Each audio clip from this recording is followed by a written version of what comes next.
On my wedding rehearsal, my parents turned it into a tribute to my ex's new wife. They toasted her, whispering, "She was always the daughter we wanted." I stood frozen in my dress as everyone laughed. 2 days later, they were uninvited from the ceremony, but that wasn't the worst part for them. I never imagined I'd write something like this, but maybe putting it out there will help me breathe again, or at least help someone else feel less alone if they've ever been treated like a guest at their own life. For context, I am a 32 female, the only child of a couple who I always suspected saw me as a placeholder. My parents, let's call them Clifford and May, are old-school Savannah socialites. The kind who plan cocktail parties for their bridge club and keep track of who brought what dishware to the last family wedding. Appearances meant everything to them. Everything. And I never fit their mold. I wasn't quiet enough, pretty enough, traditional enough. I pushed back. I moved out early. I became a graphic designer and traveled. I never asked for money. And still, I was never quite enough. That role? That golden, gracious, Southern belle role they always adored? That was filled by Lila Benton, my childhood best friend turned adult rival, who dated my ex-fiancé Aaron right after he and I split. She was the kind of woman who always smelled like jasmine, quoted Southern poets at dinner parties, and somehow remembered everyone's dog's name. My mother used to say she had a gift for grace.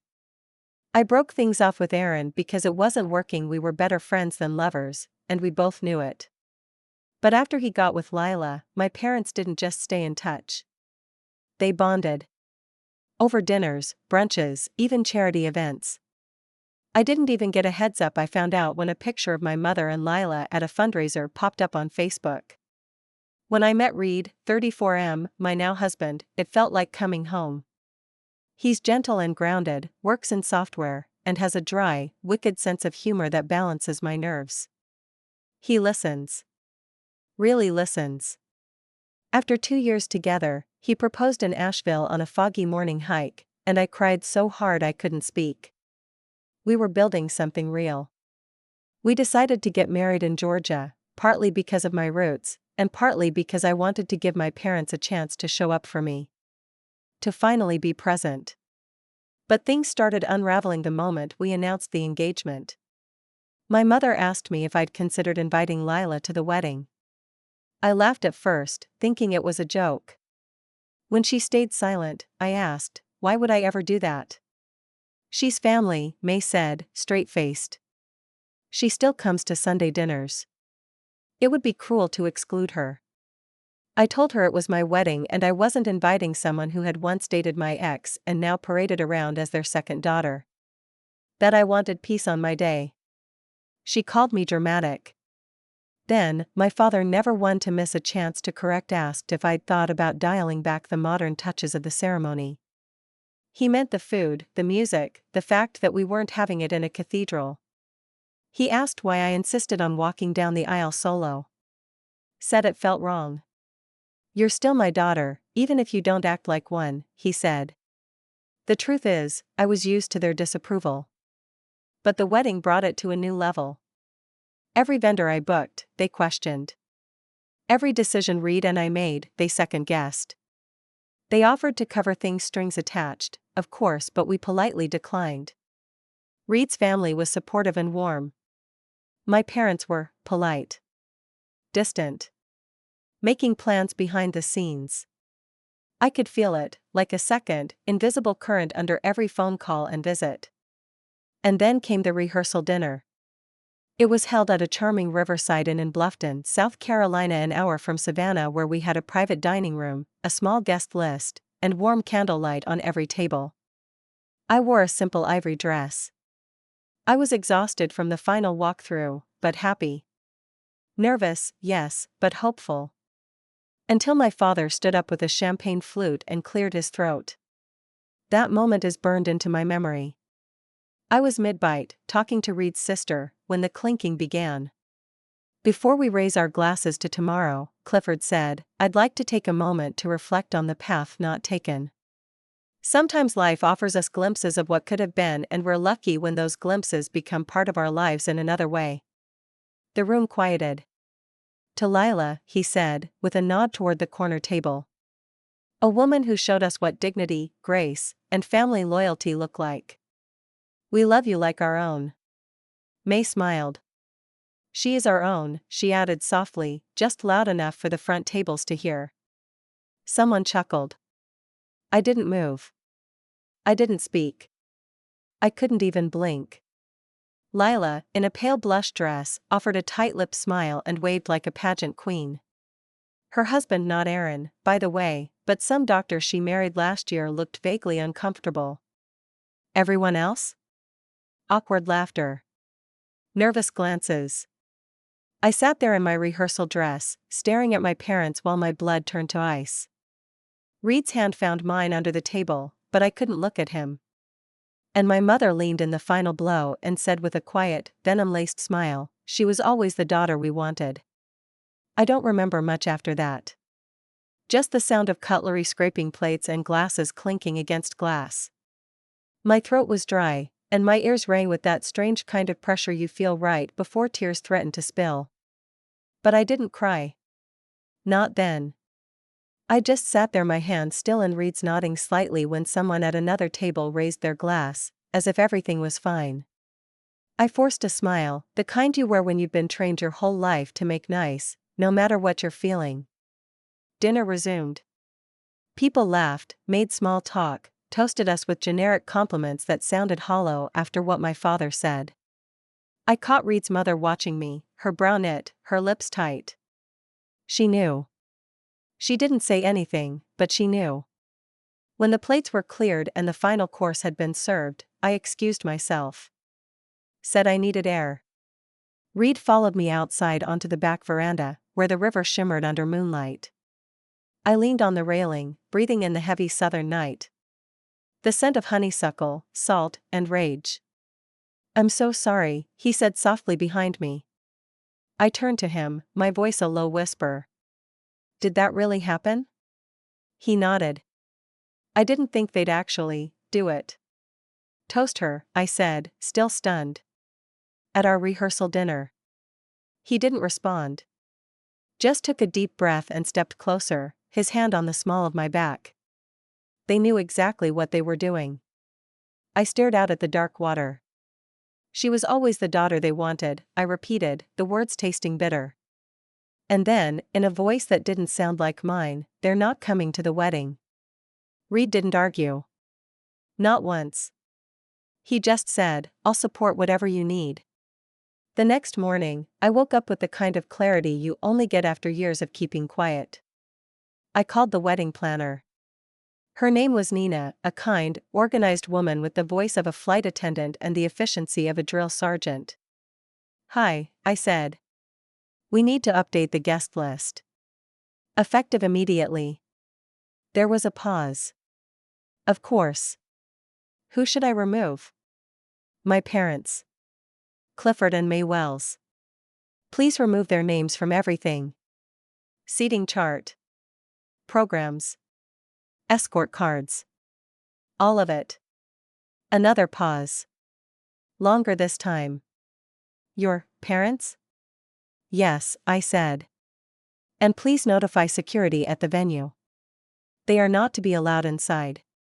She asked me twice if I was sure. I said I was. And when I hung up, I felt a strange mix of guilt and freedom. Like something heavy had unlatched itself from my chest. The fallout started later that day. My phone lit up like a Christmas tree. First it was a text from my mother, May, we need to talk. Now. Then a call from my father that went straight to voicemail. Then another from a distant cousin I hadn't spoken to in a year, your parents are devastated. What happened? I didn't respond. Not to any of it. I needed silence more than anything. That night, Reed and I had dinner in our hotel room. Sushi and red wine, feet curled under us on the bed. We didn't talk about the wedding. We didn't talk about my parents. We just held each other. And the next day, the day before the wedding, I finally let myself cry. Quietly, in the shower, where the water could mask the sound. It wasn't just grief. It was betrayal. Anger. Humiliation. Years of trying to be the daughter they wanted, all crashing down in one petty, public toast. But underneath all of that was something else, something quieter: relief. Because for the first time I wasn't twisting myself into someone they'd approve of. I wasn't playing the role. I wasn't performing. I was drawing a line. The morning of the wedding came quietly. It was overcast but dry. The kind of gray-blue sky that made the Spanish moss seem even more alive. The venue was tucked beneath a grove of oaks, with strings of lights woven through the branches and white folding chairs fanned out in two neat arcs. Reed's family arrived early, bustling with energy and kindness. His mother brought a thermos of hot tea. His sister helped zip my dress. There was laughter. Real, easy laughter. And my parents were nowhere to be found. I didn't check my phone. I didn't need to. Whatever storm they were stirring, it was no longer mine to weather. I walked down the aisle with my uncle, Daniel, a quiet man with kind eyes who had once taught me to ride a bike and never said much but always showed up. He offered me his arm with a proud smile and whispered, "You look like your grandmother." I nearly lost it. Reed was waiting for me under a floral archway, his eyes glassy, his jaw tight. And when we said our vows, when I looked into his face and promised him a life of quiet mornings, road trips, and showing up, I meant every word. The air shifted. It wasn't just a ceremony. It was a release. But even then, as we danced and laughed and toasted to our future, I knew the story wasn't finished. Because while I may have removed them from the wedding, I hadn't yet told them what that choice meant or what else was coming. And they had no idea what I still had the power to take back. The morning after the wedding, I woke up before the sun. Reed was still sleeping, his arms slung across my waist, face relaxed in a way I rarely saw when he was awake. I stayed there a while, watching light slowly creep through the curtains, soaking in the stillness. It was the first time in years that I didn't wake up with my parents' voices in my head, subtle critiques, passive corrections, sideways comparisons. The silence in my chest was startling. Not empty. Just still. I slipped out of bed, wrapped myself in the hotel robe, and stepped onto the balcony. Below me, the river moved in slow, lazy curls. A few sparrows were already up, chirping somewhere in the canopy. My phone was still in airplane mode.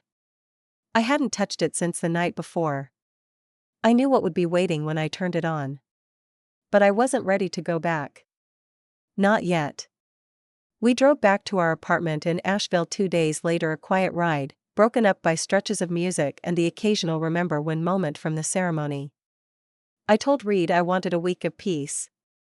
No family talk. No drama. Just us.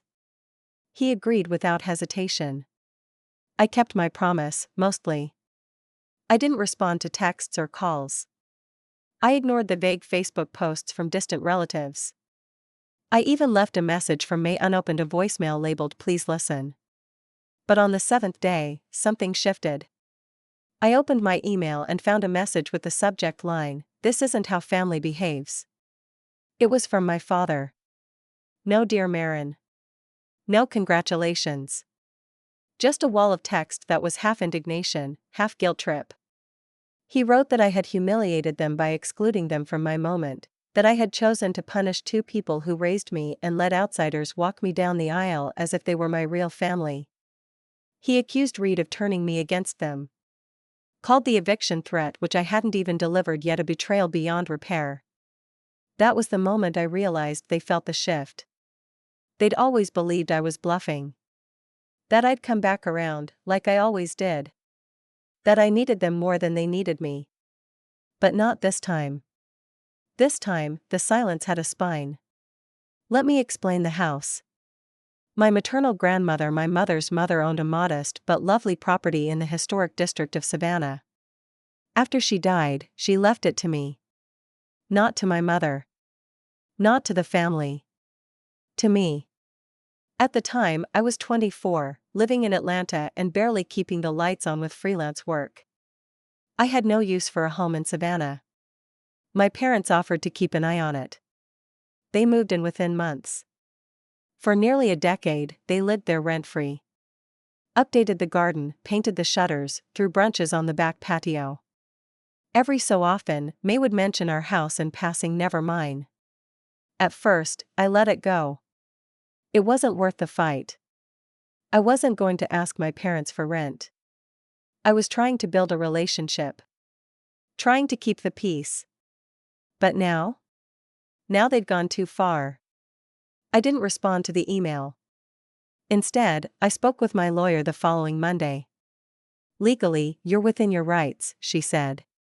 You're the sole owner. And they've never paid rent, signed a lease, or claimed tenancy. I told her I didn't want to kick them out with nothing, I just wanted them gone. I offered a 60-day window to vacate, with the option of buying the house at a reduced price if they wanted to stay. A formal letter was drafted. It was civil.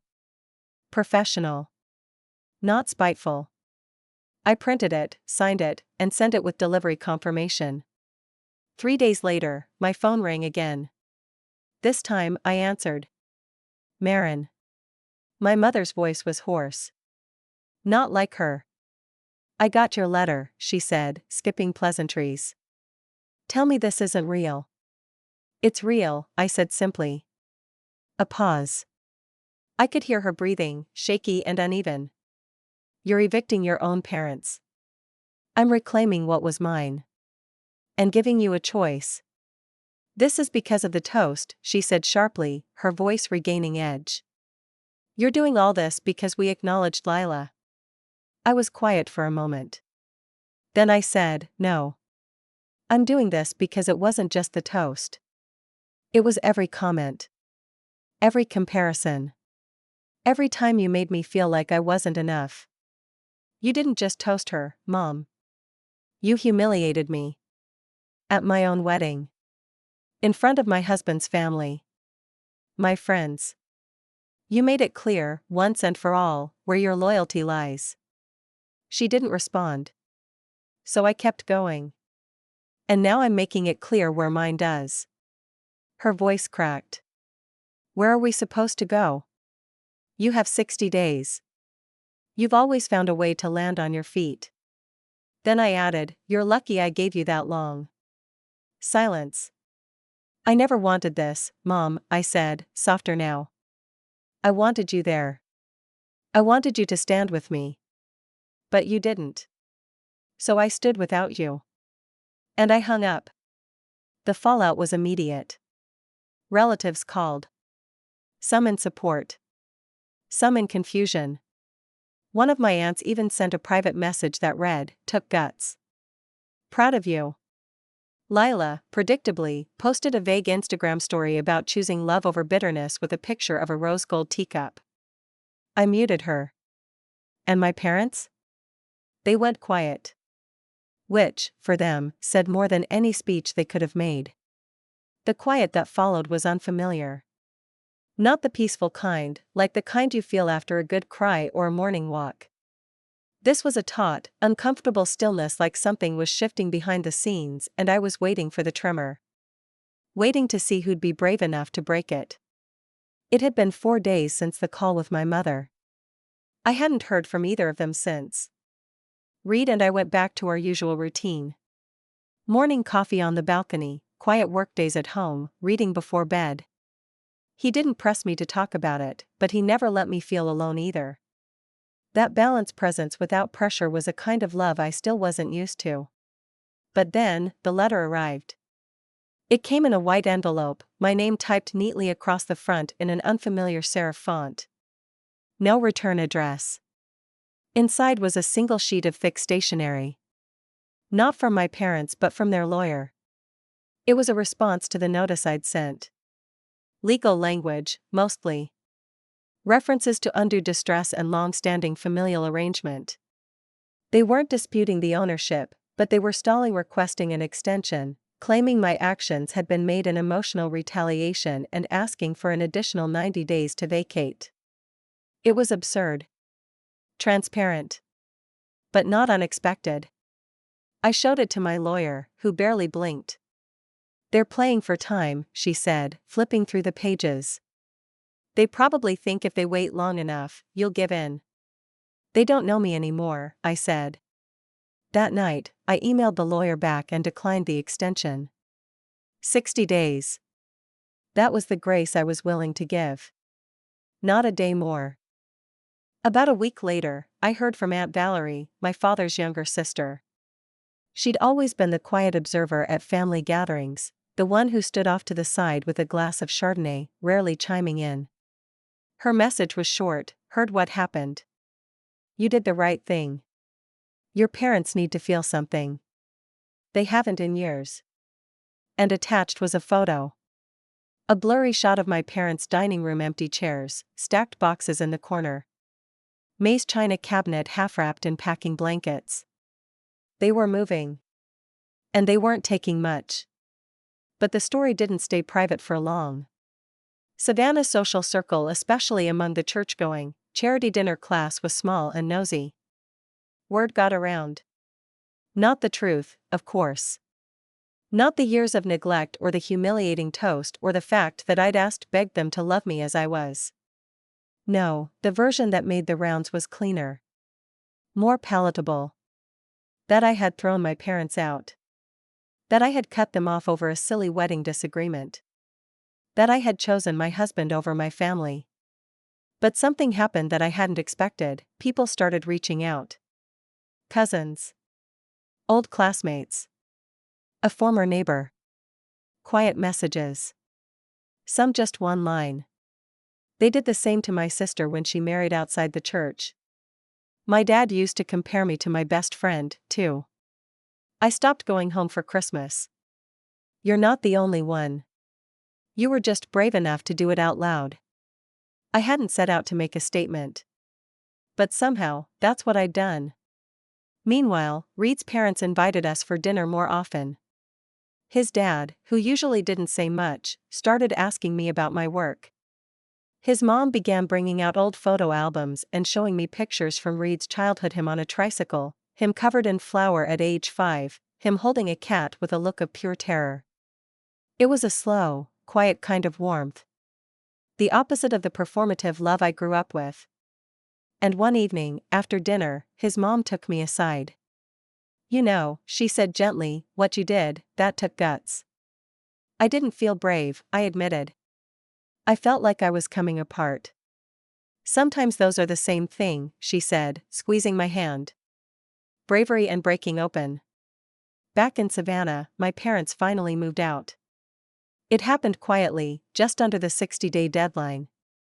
I didn't go down. I didn't interfere. But I did send someone from the organization I'd been working with, a local nonprofit that converted homes into transitional housing for women and children in crisis. They walked the property 2 days after my parents left. The final inspection showed a few broken tiles, some scratched paint. Nothing serious. The kind of damage that comes from pride more than carelessness. But they were gone. And the house? It would have a new life. One that didn't revolve around appearances or status or performing the idea of a perfect family. One afternoon, I received a package. No note. Just a small, velvet-lined box. Inside was the pearl necklace my mother wore at her wedding. The one I always thought she'd give to me someday, though she'd never said it out loud.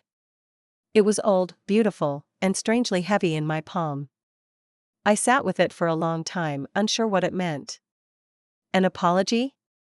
A gesture? A final word? I didn't know. And maybe I didn't need to. Because the story was no longer about what they gave or didn't give. It was about what I'd finally taken back: my voice. My space. My right to draw a line and say, no more. Weeks passed. The kind of weeks that settle you. The ones where the world doesn't spin so fast anymore and you can finally hear your own thoughts. Reed and I settled into married life like a slow dance, deliberate, imperfect, but in rhythm. The house in Savannah was officially transferred to the nonprofit. I didn't tell anyone. No announcements. No posturing. Just paperwork, filed and final. The organization restored roots, turned it into a shared living space for women in transitional care. Survivors of mistreat, single mothers recovering from addiction, women who'd spent years trying to claw their way out of situations no one talks about at brunch.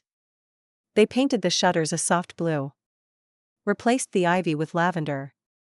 Hung a wooden sign near the front gate that read Grace Place. I saw the photos on their website, bright-eyed women with coffee cups in hand, toddlers chasing bubbles in the yard. I hadn't felt proud of anything in a long time. But that felt right. My parents, as far as I knew, moved into a condo across town. Smaller, sterile, something they could manage without burdening me.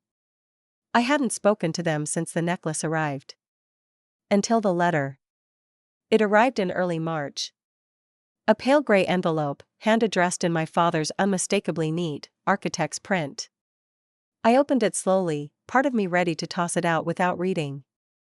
But I didn't. I sat down with a glass of water and unfolded the single sheet.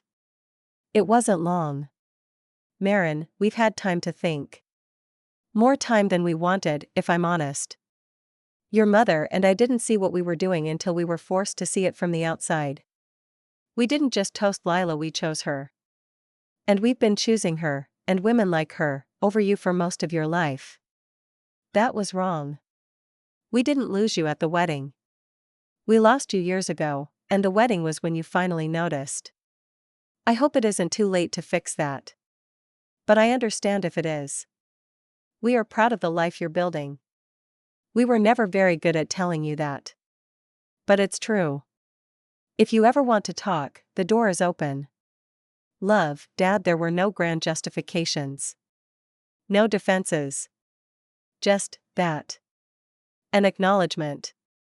I folded the letter, placed it in a drawer, and didn't respond. Not out of spite. But because, for the first time, I didn't need to. They were finally speaking in a language I understood, one without conditions. Months later, I returned to Savannah for a work conference. Just a weekend. Reed came with me, mostly to keep me company and because we'd talked about grabbing dinner at our old favorite spot near River Street. On a whim, I took a detour and drove by Grace Place. The house looked different, brighter somehow. The porch swing had been replaced with a bench painted by the children who lived there. There were drawings in the windows. Music playing softly from inside. It was a house that felt lived in, not posed for catalog photos or Easter brunch. A woman was watering the flowers out front. Late 30s, hair pulled into a bun, wearing a faded Georgia Bulldogs hoodie.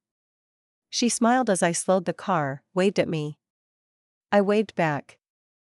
And just as I was about to pull away, a little girl, maybe 5, maybe 6, ran down the front steps in sock feet and leapt into the woman's arms. They laughed. It was such a small moment. Ordinary, even. But to me, it felt enormous. My parents never got their old life back. Not the house, not the social currency they once traded so freely. They pulled away from the events, stopped attending the garden club, went quieter. That was their loss to carry. But for me? I moved forward.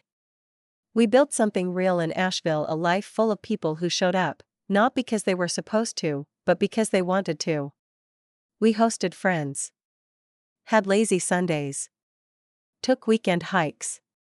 And one crisp October morning, I stood on our porch, a warm mug in hand, watching the sunrise break over the mountains. I thought about my wedding day. I thought about the rehearsal dinner. And I thought about the moment I finally said, enough. Revenge, I learned, doesn't always look like slamming doors or shouting matches. Sometimes it's just reclaiming what's yours. Saying no. Letting the silence speak. And watching the life they tried to control become something beautiful without them.